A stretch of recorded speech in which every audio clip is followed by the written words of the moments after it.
Time now for weather with Nebraska Extension Ag Climatologist and Market Journal Chief Meteorologist Al Dutcher. And Al, I know you've heard the old saying about March coming in like a lion. Have we got a roaring forecast this week? Well, Troy, we have seen some pretty cold weather this last week, and of course the snow, and I hope that we actually see March come in like a lion and in like a lamb. I think we're all ready to take a significant break from this very cold weather. In fact, we are looking at top 10 coldest Februarys on record for a substantial portion of eastern Nebraska, and basically offsets all the warming we've seen for the first 2 months of the winter.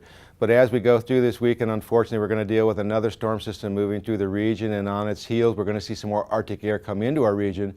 It does, although, look like this will be a fairly short-lived event before we start to see a break in the temperatures as we get into the midweek period and actually start to shoot to the freezing or slightly above the freezing mark before things come crashing down as we go later into the week. So as we look at the upper air models, the first wave of energy that was bringing the light snowfall to northern Nebraska, and we've seen two of these in a row, Thursday night and Friday night, is now moving to the east. We now have another wave to our south that is going to impact northern or southern Nebraska as we go through the overnight hours. We have low pressure down the Texas Panhandle. It's going to bring enough moisture northward to overrun the front, and we'll see accumulating snowfall in northern Kansas and southern Nebraska.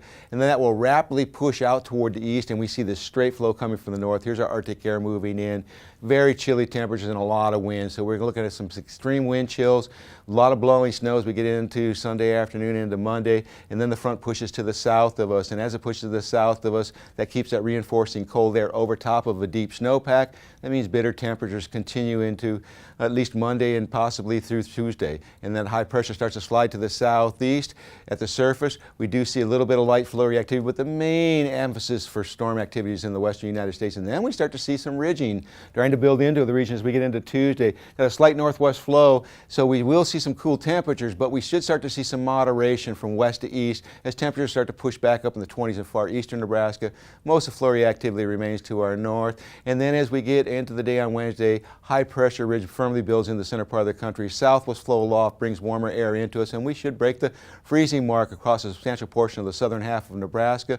Low pressure sits to our west, and we have a large storm system coming in the western United States, and it's going to take a few days to get into our region, so that's going to keep the flow primarily to the south of us, and we do have a blocking ridge to the north of us, so I don't expect it to see a lot of significant precipitation, but we will definitely see some warmer conditions as this low pressure starts to get organized. Most of the heavier precipitation should remain north of Nebraska, and then as we get on the day, on Friday, we get this zonal flow, a little bit of a trough moving out of the western Rockies, but the main action remains to our south, and we'll have to watch this low pressure in the Texas Panhandle as it wants to start to lift toward the north. So we are showing some accumulating snowfall, but I think this probably is going to sag a little bit farther south and impact more of southern and central Nebraska like previous storm systems. So be aware that we have another system coming in next weekend, but after that, conditions start to look a little bit more decent in terms of temperatures. So we look at the 8 to 14 day forecast. It takes us through next weekend's storm system. We still see the cool air in place, much below normal temperatures, but remember,